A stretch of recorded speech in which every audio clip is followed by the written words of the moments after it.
This podcast is rated PG. Parental guidance is advised. Hits time! What is up, everyone? Panibagong episode na naman ng ating pagsasamahan dito sa pinakabagong season ng podcast na pinamagatang Hits Time. Hits Time! Sorry, di pa rin ako makabuo ng ng maayos-ayos na intro hanggang ngayon. Ay, nako, kumusta na po kayong lahat? Nako, grabe. Kailan ba? Unang ere pala natin to, unang episode natin for 2026 at maraming nangyari sa music industry, sa music scene na mga good news. After all those, 'di ba? Maraming bad news kasi na nangyayari sa paligid. Lalong-lalo na nagkaroon ng kaguluhan sa ibang bansa na naramdaman din natin ngayong 2026 ang pagtaas ng presyo ng mga produktong petrolyo at mga bilihin. Pero sa kabila niyan ay may mga magagandang nangyayari pa rin kaugnay nga po sa mga musika or sa music scene. At dahil dyan, magpapakilala pala ako. Ako nga po pala si Jask dito sa Hits Time Season 2. At ayan nga po sa lahat ng mga nakikinig sa atin, tayo po ay naririnig sa Spotify, YouTube at YouTube Music. At pinaka-recommended natin ay kung kayo nakikinig sa podcast natin ngayon, may description yung podcast natin kung saan man kayo nakikinig sa Spotify, sa YouTube, or I think sa YouTube Music may kita nyo rin siguro yung description dyan. Meron po tayong link ng playlist para inyong pakinggan para mas smooth ang listening experience. Kasi after natin after natin magsasalita dito, after natin magsalita ng kung ano-ano dito at mag-talk too much, ay may mga music rin tayo na ihinanda na nasa playlist natin. Kaya kapag doon kayo sa playlist nakinig, diretso na po etong podcast episode natin, diretso na siya hanggang sa mga musika. O diba? Syempre, ganyan tayo dito sa Hits Time para updated pa rin tayo sa mga pangyayari sa music. So, ayun po. Kung sa Spotify, merong description dyan. May link ako na nakalagay dyan. Or meron din dyan na, tama ba, in this episode, may ano din doon ng playlist. So, kayo nang bahala kung alin doon. Tapos sa YouTube and YouTube Music, sa YouTube channel ng It's Jask, nandyan yung playlist natin. Ilalagay ko rin sa description ng video natin. And also on YouTube Music, sa profile po ng It's Jask, nandyan ang ating playlist. And follow nyo na rin po ang It's Jask sa Spotify, yung profile natin. Follow Hits Time, the podcast din. And follow It's Jask on YouTube and YouTube Music. youtube.com/itsjask. And on TikTok at It's Jask. And sa Tumblr, yung ating site, itsjask.tumblr.com. O, eto na. Siyempre dahil marami tayong mga pangyayari sa music scene nitong 2026, oras na para maging updated tayo sa mga yan. Dahil oras na nga para sa What's Hitting Up on Hits Time. Hits Time! Hitting up on Hits Time ay ang mga updates sa music scene ngayong 2026. Dahil ngayon nga pong buwan ng April, Proud Pinoy Moment dahil matagumpay na ibinandera ng mga OPM artist ang musikang Pilipino sa world stage. Pinaka-latest dyan ngayong buwan ng Abril ay ang matagumpay na pagsalang ng BINI sa Coachella 2026 sa California. 2 weekend sila nag-perform ng kanilang mga hits tulad ng Shaggy, Strings, Zero Pressure, Out of My Head, Carrera, Salamin Salamin, Blink Twice, Cherry on Top, ang newest song nila na Blush, Bikini, at ang mega hit na Pantropiko. Tampok rin sa kanilang performance ang pag-change ng outfit habang nasa stage. Isa-isa rin silang nagpakilala gamit ang kanilang local dialects. Sa dulo ng kanilang set, ipinakita sa LED screen ang larawan ng bandila ng Pilipinas. Dahil sa kanilang makasaysayang international debut, isinusulong na sa kamera ang pagbibigay ng pagkilala sa tagumpay ng grupo. Hits Time! Speaking of Coachella, nag-trending din ang performance ni Justin Bieber matapos niyang kantahin ang mga classic hit songs niya gaya ng Baby, One Less Lonely Girl, Beauty and the Beat, at marami pang iba. Maraming mga fans po ni Justin Bieber ang nakaramdam ng nostalgia sa kanyang performance. Hits Time! Samantala, naging matagumpay din ang Round Festival 2026 sa Araneta Coliseum nitong April 18 at 19. Isa itong ASEAN-Korea Music Festival kung saan nagpamalas ng galing ang mga Southeast Asian at Korean artists. Umani ng matinding reaksyon mula sa crowd ang mga tampok na Pinoy acts na Ben & Ben, Cup of Joe, TJ Monterde, Horizon at Kaya. Tampok rin ang mga international acts gaya ni na Mellow Mans, Pamungkas, Tilly Birds at Mimi Fly. Co-host ng event sina 10cm at Gabby Garcia. Hits Time! Samantala, heating up in the concert scene, pasabog ang naging performance ng Kings of P-Pop na SB19 sa kanilang sold out at trending na Wakas at Simula, The Trilogy Concert Finale noong April 18 sa SMDC Festival Grounds. Itinuturing itong pinakamalaking concert na idinaos ng grupo simula nang mag-debut noong 2018. Naging emotional din ang 18 nang marinig ang classic hit ng SB19 na Go Up sa bandang dulo ng concert. Nakatakda ring mag-perform ang grupo sa international stage sa Lollapalooza 2026 ngayong July. Hits Time! Samantala, naghahanda na rin ang OPM band na Cup of Joe para sa kanilang 4th major concert na Sandali, The Cup of Joe Fest. Sila ang pinakaunang OPM act na magtatanghal ng concert sa Philippine Sports Stadium sa Bulacan. Bukod sa concert, inaabangan na rin ng mga jowas ang kanilang Sandali EP na nakatakdang i-release sa May 1. Hits Time! Marami pang aabangan sa mga OPM artists dahil sa May 8 nakatakdang mag-release si Angela Ken ng kanyang kauna-unahang EP na Panahon. Tampok dito ang mga nauna niyang release na Kulimlim, Pwede Bang Mamaya at Baka Bukas. Hits Time! Kukulayan rin ni Maki ang ibang bansa sa kanyang Color Coaster Tour. Nakatakda siyang mag-perform sa June 13 sa Singapore at June 14 sa Indonesia. Dadalhin rin niya ito sa Australia at North America na ang mga detalye ay to be announced soon. Hits Time! Noong nakaraang buwan na March 2026, matagumpay na nakabuo ng banda ang ABS-CBN sa kanilang first ever music docu-reality show na The Next Big Band. Tampok dito ang vocalist na si Jello Marquez.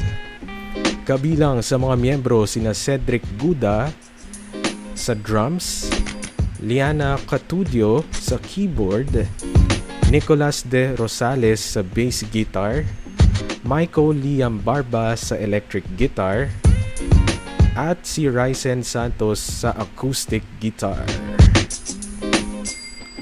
Tinawag ang kanilang banda na The Red Strings at nakapag-release na sila ng dalawang kanta na Asado at Cupido.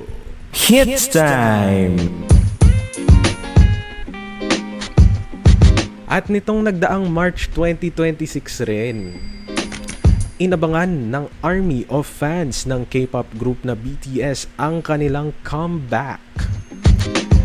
Nagpahinga nga ang grupo noong June 2022 para sa kanilang mandatory military service at opisyal na nagbalik ngayong 2026. Nag-release din ng BTS ng kanilang newest album na Arirang na naglalaman ng 14 tracks. Kabilang dito ang mga kantang Swim, Body to Body at 2.0. Kasama rin ang Pilipinas sa world tour ng BTS na nakatakda sa March 13 at 14, 2027. Nakaabang ang mga Pinoy Army sa mga karagdagang detalye ng 2-day concert na ito. Hits time! And that's what's hitting up in the music scene. Hits time! Samantala, hitting up on our playlist ay ang mga 2026 hits and updates natin.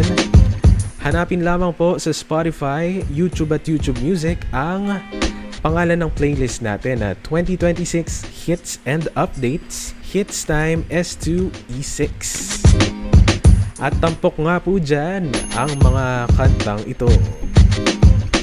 Sasabay by Kiana Mag, Moved On Last by Angela Ken and Over October, Cupido by The Red Strings, Blush by Beanie, Visa by SB19, Swim by BTS, Risk It All by Bruno Mars, Die on This Hill by Sienna Spiro, American Girls by Harry Styles, Bad Enough by Madison Beer, Weather for Tennis by Hilary Duff, Kalapastangan by Fitter Karma, Sinungaling by Nameless Kids, Lifetime Reimagined by Ben and Ben, Baka Bukas by Angela Ken, Abeliana by Maki, at Natataranta by Sugarcane. Ang playlist po na ito ay available sa Spotify, YouTube, and YouTube Music. Just search for 2026 Hits and Updates, Hits Time S2E6. Or look for It's Jask Spotify profile and head over to playlist, or look for It's Jask YouTube channel and head over to podcast. And that's Hitting Up. Nakasama niyo po. Ako po si Jask for What's Hitting Up on Hits Time! So eto na, pag-usapan na natin. O diba? Gusto niyo yung diretso, kagad tayo, What's Hitting Up. Medyo marami ang kinalap ko na balita. Medyo feeling newscaster ba? Anyway, ayun umpisahan natin yung Beanie sa Coachella 2026. Diba? Kasi yung grabe yung pinaka proud Pinoy moment talaga dyan is yung ipinakita yung bandila ng Pilipinas sa screen. LED screen yun, di ba? Hindi naman LCD. Oo, dun sa screen, sa likod, sa dulo ng performance ng Beanie na talagang ang ganda kasi kung makikita nyo po yung mga pictures sa social media, ang ganda nun. Parang nakakakilabot na, wow, Filipino. Uy, Philippines, di ba sabi nga? Di ba? May Philippines na na nasa international stage na talagang nakaka-proud. Tapos syempre yung nagpakilala pa sila isa-isa sa kanilang kani-kanilang mga dialects and language. 'Di ba si Malo yung Batangas dialect ng Tagalog language, yung niya, yung paano nga, alae, nagganon ba siya? Basta yung ganon, yung Tagalog Batangas dialect ng Tagalog language. And may mga narinig din tayo na Bicolano, and 'di ba nakakatuwa na na hindi lang Filipino language yung salitang mga binigkas sa performance ng Beanie, pati yung kani-kanilang local languages kung saan sila nakatira, 'di ba? Kaya congratulations sa Beanie. And syempre yung sa Coachella, nag-trending nga din yung kay Justin Bieber, di ba? Na ano ngayon, nagtatap ngayon sa Spotify charts, di ba? Hit na hit, kumbaga. Dahil sa mga nakaramdam ng nostalgia yung mga fans ni Justin Bieber mula pa noon, dahil muli nilang narinig na pinerform yung mga kantang Baby. Although yung mga nauna, 'di ba, sinabayan niya, naging meme pa yung ginamit na template for meme yung, kasi nagpe-play lang yata si Justin Bieber ng YouTube video, 'di ba? Yung iba, kung ano-anong YouTube video yung inilagay, kunyari pinopromote sila. Yun yung mga makalat na meme ngayon sa TikTok eh. And actually hindi lang sa TikTok, sa buong social media. So ayun. And syempre, yung Cat's Eye rin na nagperform sa Coachella, dahil meron nga po tayong kababayan doon, si Sofia ng Cat's Eye, no? So, congratulations din dahil talaga proud Pinoy moment talaga, naka-apak sa international stage, sa global stage, ang isang Filipino member ng Cat's Eye, di ba? Kaya congratulations din sa lahat din ng mga nag-perform sa Coachella at sa mga nag-enjoy, sa mga nanood sa Coachella. Ayan. Yung pinsan ko nagpunta pala doon, nakita ko yung stories niya. Although kasi taga doon naman din yung pinsan ko, taga doon sa bansa na yun. Dinayo lang nila yung California.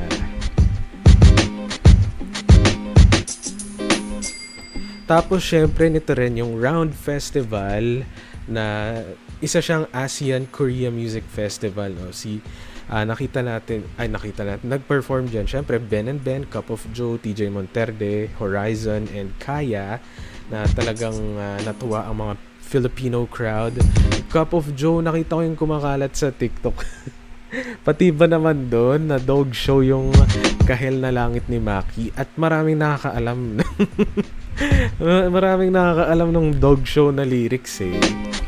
Ibig sabihin maraming Pilipino sa crowd kasi alam nila yung diba? Alam niyo yun, parang kapag may sinesend si Gian Bernardino na or kapag may video ni Gian Bernardino na lalabas sa TikTok, sa FYP nyo, di ba, hinaan nyo na kagad yung volume, di ba?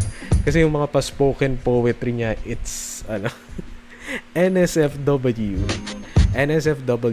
not safe for work. Explicit ba?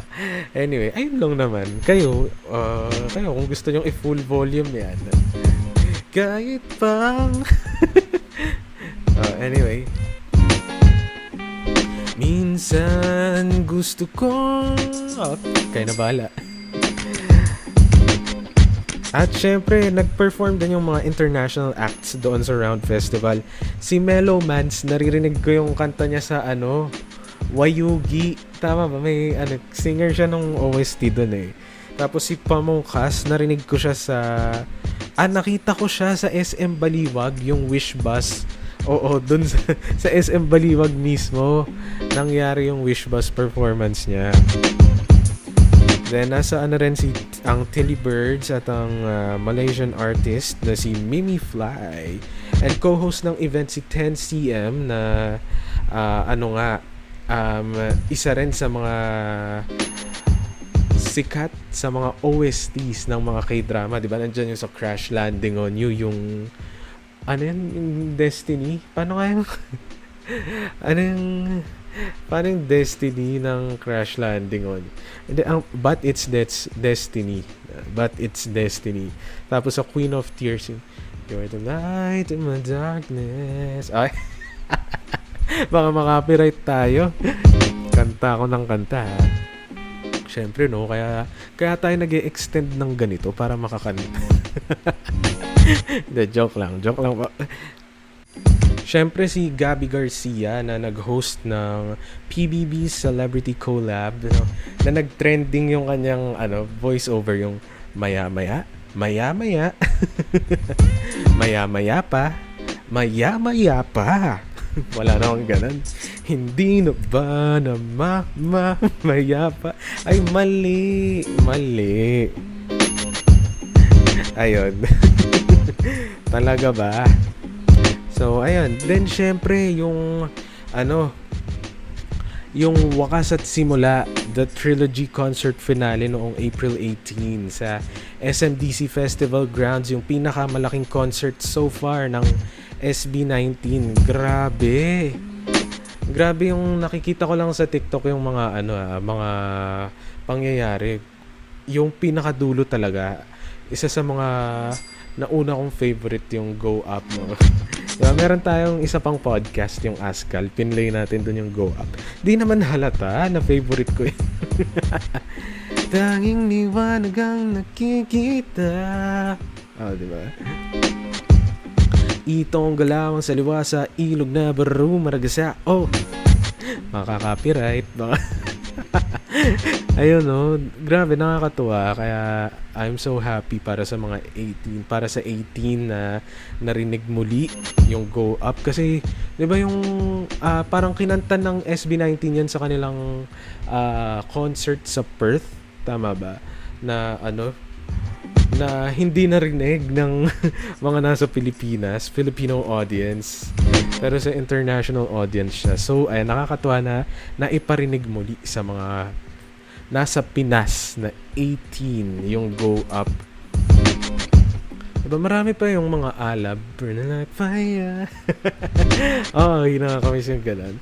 Tapos yung ayaw ni Josh Cullen, yung wag mong ikunot ang yung noo. Anyways, so ayun, diba, nakakatuwa na may mga ganun. And syempre, congratulations din, and we're wishing SB19 good luck na sa kanilang performance or magiging performance sa Lollapalooza 2026 ngayong July. It's an international stage din, diba? So grabe, nakakatuwa na ngayong 2026 may mga proud Filipino moments tayo sa kabila ng mga nangyayaring di magandang balita. Diba? Ay, grabe. So, hindi ito yung segment para pag-usapan yun. Baka siguro, gawa tayo ng ibang, dyan, ibang podcast dyan. Tapos, ayun na nga, no? Aside from that, yung Cup of Joe na naghahanda para sa kanilang 4th major concert na Sandali, the Cup of Joe Fest. Ay, nakapag-secure ako. Yay! Sana ay walang mangyaring sana ay matuloy ako talaga, no? Walang mangyaring conflict of schedules, no? Kasi isa yan sa nilook forward ko eh. So, 'di ba? Sa ilan na lang ba? Less than a month bago ang kanilang Sandali, the Cup of Joe Fest, May 23 sa Philippine Sports Stadium. I need to stay healthy. Bawal magkaroon ng nakakahawang sakit para mas sure na maka-attend sa Philippine Sports Stadium. First time kong manonood sa area na yun. Di pa ako nakapunta dun saka sa Philippine Arena. Nadadaanan ko lang siya sa NLEX eh. Kaya ayun, the first solo, first Filipino first OPM act na magtatanghal ng concert sa Philippine Sports Stadium, Cup of Joe. Pero ngayon, ongoing pa rin yung kanilang Stardust International Tour and Regional Tour, no? I think nasa sila, may part 2 sila sa US of A. Nakalimutan ko yung lugar. Kasi dati nag-US na sila eh. After nung Stardust sa Araneta, nag-US and Canada sila. Tapos ngayon bumalik ulit sila sa US to perform, 'di ba? Para dalhin ang Stardust. And may regional tour pa sila. Di ko sure sa Tacloban ba? Tama? Tama ba? Di ko sure eh. Basta ayun, ngayong May meron din. And syempre, yung Sandali, the Cup of Joe Fest nga, yung, 'di ba? Kumbaga nag-overlap yung Stardust Tour sa Sandali, the Cup of Joe Fest. So manalangin tayo na sana maging maganda yung weather, wag umulan, at maging okay yung weather, yung ano tawag dito, hindi sobrang init. Although 8:30 ba or 9 o'clock mag-uumpisa yung concert, and sabi may basaan daw. Sana hindi ako mabasa. Ayoko mabasa. And one day lang po yun. Alam yung day 2 ha. Day 1 lang yun. One day lang yun. Nakakapagod rin siguro yun for Cup of Joe kasi laki-laki ng venue. Then, ayun, nung unang ticket selling, standing lahat ng section. Pero ngayon, all sections are seated na. So, ayun, di ba? Pero ang pinili ko ay upper box. Kasi parang tinitingnan ko medyo malayo yung lower box sa stage eh. Tapos yung although sinabi naman nila na iikot sila para hindi rin lugi yung mga malalayo sa stage. So, ayan. And ayun, nakakatuwa lang kasi yung Cup of Joe po, ako, paano ba ako naging fan? Gradual, gano'n. I was just a casual listener of Tingin, Misteryoso, and Multo. Tapos, not knowing, naririnig ko pala sa TikTok dati yung wag na lang, yung ba't di mo masagot lahat ng tinatanong? Ba't di mo masagot? Oh, naririnig ko sa TikTok dati yan eh. And I didn't know that it was Cup of Joe. And ayun, hanggang sa napakinggan ko sila ng live sa NU Baliwag performance nila. Nasa same building kasi yung NU Baliwag tsaka SM Baliwag. So, alam kong pupunta yung Cup of Joe doon, pero wala ako nabiling ticket. Kaya nakikinig lang ako sa may gilid. Naka-close kasi yung Kasi syempre, di ba? Para di naman lugi yung mga bumili ng ticket, di ba? So, ayun. Naririnig ko yung audio, yung mga kinakanta nila, yung Wag na Lang, Misteryoso, Patutunguhan, Mananatili, Multo. Bago pa lang yung Multo nun, mga 3 months pa lang. Tapos, Alas 12, Tingin, Estranghero. Ayun. Yun yung setlist nila eh. Tapos na-enjoy ko siya. Sabi ko, magaganda pala yung yung iba pang mga songs ng Cup of Joe. Tapos kung paano nila pina-perform yung Estranghero. Actually, yung sa Estranghero na part, medyo na silayan ko. Anyway, hindi ko na kukwento. Pero ayun, medyo na silayan natin yung Estranghero na nakakaano siya. Ang sarap niyang sabayan, di ba? Parang nakaka-hype. Diba? Grabe yung energy, yung pag tumatalo na sila sa stage, yung kasi iba yung iba yung Estranghero na pina-perform nila ng live, iba sa recorded. Kasi yung live parang mas bang tawag doon? Todo bigay. Mas yung mga instruments niya, parang yung mapapatalon ka. Yung sa recorded medyo kalmado siya. Tapos yung sa live, yung gitara ba, yung naririnig ko na yung tapos sinasabayan pa ng pa sila Gian na Trafa, yung parang sa umpisa yung yung parang nagkakarate na ganun. Tapos ayun, nang pag tumatalo, tapos we are Cup of Joe. Ang kaya na-enjoy ko yung Estranghero. Then ayun, doon na ako nag-umpisa na mag-deep dive pa sa mga kanta ng Cup of Joe. Nagustuhan ko yung Cinderella, Tataya, doon sa mga luma nila. Ayun, tapos yung buong Patutunguhan EP, sa Silakbo album, yung mga Hinga, Bagyo, Pahina, syempre yung Multo. And ayun, tapos nakita ko pa sila sa Maki concert sa Baguio, pinerform yung mashup ng Multo at Bakit. Tapos yung performance nila ng ang tawag dito, yung nag-Stardust sila. Ayun, umattend na ako ng Stardust kasi marami kung alam na kanta ng Cup of Joe. Tapos kilala ko na alam ko na yung mga muka at pangalan ng 5 member ng Cup of Joe. Kaya ayun, umattend na ako ng Stardust Day 2 kasi Sabado yung gusto ko. Kasi pag Friday may pasok kay alanganin, baka di ako umabot. So ayun, then ayun, kaya na-enjoy ko yung mga songs ng Cup of Joe. And lately pala, nitong January 2026 ay na-surprise ako dahil sa nag-perform sila sa Bustos, Bulacan. Malapit lang sa amin yun, isang tricycle lang. Pumunta ako doon nung araw na yon, wala pa akong nabibiling ticket. Pagdating ko doon, sold out. Buti na lang may isang nagbenta sa amin doon, hindi naman scalper. Binentahan kami, the right price naman, tama naman yung price.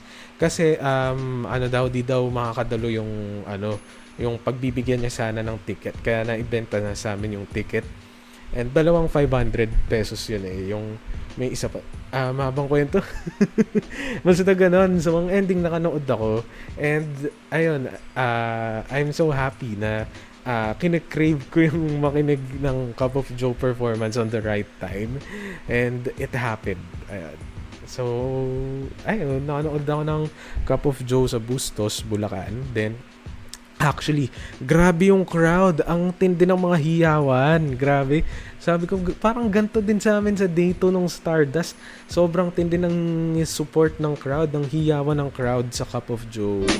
Kaya sabi ko, ay, baka paano pa yung Sandali Fest? Mas matindi yun. Kaya, ayan, no? Exciting ang mga aabangan ko sa Cup of Joe. And may paparating silang EP, which is yung Sandali EP na nakatakdang i-release nga sa May 1. At nirelease na nila yung title ng isang track nila. Tama ba? Yung Pamahiin. So, ayun. Sana may mga vocals din sila Gab, Sen at CJ sa mga sa ibang tracks. Sana lang, please. Kasi natuwa ako dun sa Sandali eh. Yung kahit pa ang mundo ay gumuho at ang kalangitan ay mahulog, di man alam ang gagawin. Sa'yo pa rin, kahit araw at buwan ay talo. Di magbabago aking pagsamo. Oops, makaka-copyright na. Tapos syempre congratulations din kay Angela Ken sa kanyang kauna-unahang EP na ire-release sa May 8, yung Panahon, 'di ba? At parang nagpa-teaser yata siya nung MV launch nung Baka Bukas. Kaya congrats kay Angela Ken. Diba? Actually, matagal na nga daw nagtatrabaho yung Ako Naman Muna. Diba? Marami pa siyang kanta. Pero yung si Ako Naman Muna, talagang nandyan pa rin kapag may nakita kang inspiring video sa TikTok. Ako Naman Muna. Diba? So, ayun, congratulations kay Angela Ken. And syempre kay Maki din na international tour ng kanyang Color Coaster. Andyan ako nung Color Coaster One More Ride, naka-attend ako. And ayun, di ba, may mystery guest si Gian Bernardino, yung ng Cup of Joe, ang mystery guest sa Dilaw. Tapos nandun din si KZ Tandingan. Tapos may parang cameo. short pinasayaw lang si Justin De Dios ng SB19. And nandun rin si Angela Ken. Ayan, and there.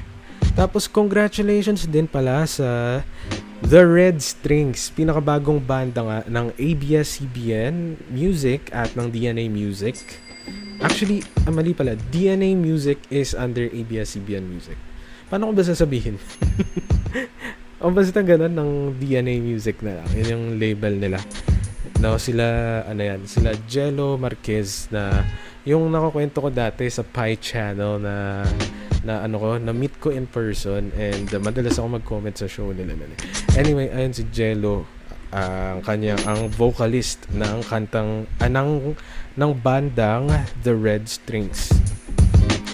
Tapos ayun nga, nandun din kabilang rin sina Cedric Guda sa drums, Liana Catudio sa keyboard, Nicolas De Rosales sa bass guitar, si Michael Liam Barba sa electric guitar, at si Ryzen Santos sa acoustic guitar.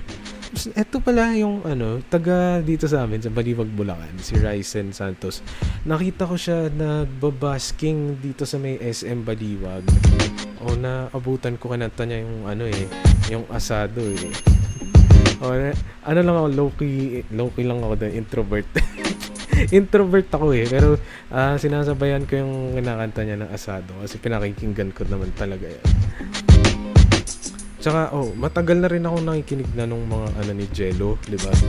Kaya, isasama natin sa playlist natin ang mga songs dyan. And syempre, eto na nga, yung isa rin sa mga most awaited ng mga music ng mga K-pop fans, no? Ang comeback nga ng BTS o ng ARMY. Ang comeback, ang pagbabalik, ang comeback ng BTS, no? Maraming natuwang mga ARMY sa nangyari kasi nag-military service sila and nag-release sila agad-agad. Actually, medyo matagal kasi last year natapos yung military service nila, di ba? 2025, tapos 2026 nila ni-release yung album. Pero syempre, understood naman na para makapag-prepare ng mga e-enjoyin ng mga ARMY all over the world. Kaya, ayun. Then, ayun. Nagpa-free concert yung BTS nung March 21. Pero 1 hour lang yata yun, no? Naka-live siya sa Netflix. And I think naka-VOD rin. And may pa-documentary rin sa Netflix yung BTS eh. Kaya maraming ARMY talaga ang natuwa. Pero syempre, no, grabe pa rin yung mga ARMY na dumayo ng South Korea para mapanood na mag-perform yung BTS. Tapos, may world tour sila. Meron sa Japan, sa US of A, United States of America. And syempre, ang ikinatuwa ng Pilipinas. Kasi nandyan ng Pinoy Armies. Ng Pinoy Army pala. Walang S yun, diba? Parang yung 18 ng SB19. 18 lang, hindi 18s. 18. Tapos sa BTS, Army, hindi Armies. May nakita kasi akong correction na gano'n habang ako'y nagre-research. So, ayun, maraming natuwa na mga Pinoy Army. Maraming natuwa na Pinoy Army dahil kasama ang Pilipinas and 2 days yung kanilang concert, March 13 at 14, at maraming mga ARMY ang may teorya naghuhula, may mga hula-hula na kung saan nga ba sila magko-concert, sa Bulacan ba or sa Metro Manila, kasi ang nakalagay Manila eh. Tama ba? Basta ganon. So saan kaya, no? So abangers ang mga fans ng BTS. So, ayun. And syempre, no, nagte-trending din yung Swim. Kasi naririnig ko yung nakikita ko sa mga charts yung Swim. Sorry. Baka mababoy ko yung kanta. Ang taas pala. Medyo na yung boses ko So, ayun. Congratulations. At ayun, maraming thank you po at maya-maya po mapakikinggan nyo sa ating playlist, sa ating Hits Time playlist. And Hits Time playlist ang mga sumusunod na kanta. Sasabay by Kiana Mag. Favorite ko to ngayon, sa dami ng kaba. Tapos nakadalawang kanta si Angela Ken sa ating playlist, no? Una, itong Moved On Last with Angela Ken and Over October. Ayan, no? So, maganda kasi yung cause, wag ko nakantahin, sorry. Masyadong Then yung Cupido by the Red Strings. Ito nagva-viral siya at nasa 100k plus na, 100,000 plus yung mga yung streams ngayon as of this recording ng Cupido, and humahabol Spotify streams ng Cupido by the Red Strings, and humahabol na rin yung Asado, no? Marami na rin ang nag-i-stream yan, kaya congratulations. And syempre kasama rin sa ating playlist ang Blush by Beanie na pinerform nila sa Coachella. And ang Visa by SB19. Kasama rin dyan yung Swim by BTS. Bruno Mars with Risk It All. Sienna Spiro with Die on This Hill. Harry Styles with the song American Girls. Madison Beer with the song Bad Enough. Hilary Duff with the song Weather for Tennis. Fitter Karma with the song Kalapastangan. Nameless Kids with their song na Sinungaling. Bago lang po yan And yung Ben and Ben with their song na Lifetime, the reimagined version. And Angela Ken's Baka Bukas. Maki with the song Abeliana. Pasulip-sulip mong mata. Isa yun sa mga gusto kong song sa Color Coaster. Tapos aabangan din ng mga Zushis yung Kulay Pink na Era. Ano ba yun? Song ba yun? Or ano. Paano nga yung ano? Narinig ko yung teaser na ano eh. Sa Color Coaster yun eh. Ay, hindi ko na masabi. Paano? Hindi ko maalala. Ayan, sige. Wag na natin kantahin. Hindi ganun eh. Nakikita ko sa TikTok eh. Ayan. Tama ba? Basta something like that. And final song natin is Natataranta by Sugarcane. And na-discover ko yung Sugarcane dito sa NU Baliwag noong Pasko na yan 2025. Andun din kasi si Maki and they performed with andun din nag-perform din yung The Ridleys noong time na ano yung Sugarcane yung ano yung song nila na ano tumatakbo di ba yung ganun? Tapos eto na gusto ko tong narinig ko yung teaser nung ano Natataranta parang tanga di ba ganun ang upbeat niya kaya ayan sana po ma-enjoy nyo yung ating playlist. So, yung iba dito, yung mga nagtataka, bakit may 2025 na na-release dito? Although, ano naman yan, ano naman din. Pasok pa rin naman, hit naman yan. Tapos yung iba, baka di pa kayo familiar sa mga song. Sana ay ma-enjoy nyo at ma-discover dito. Ayan.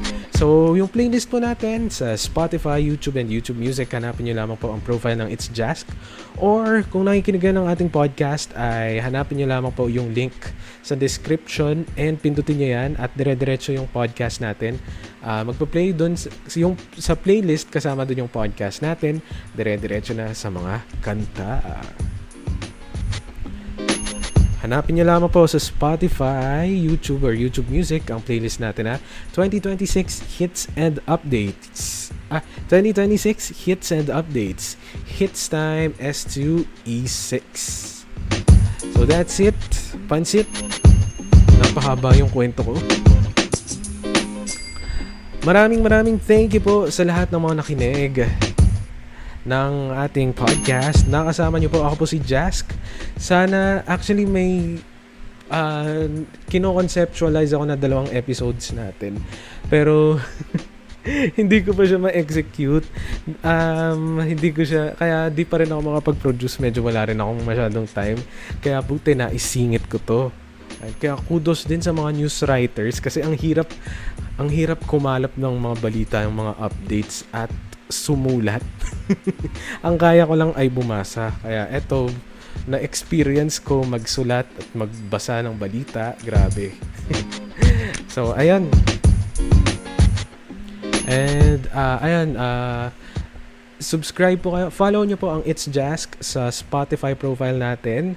And itong Hits Time na podcast natin sa Spotify na may 17 followers na. Thank you po.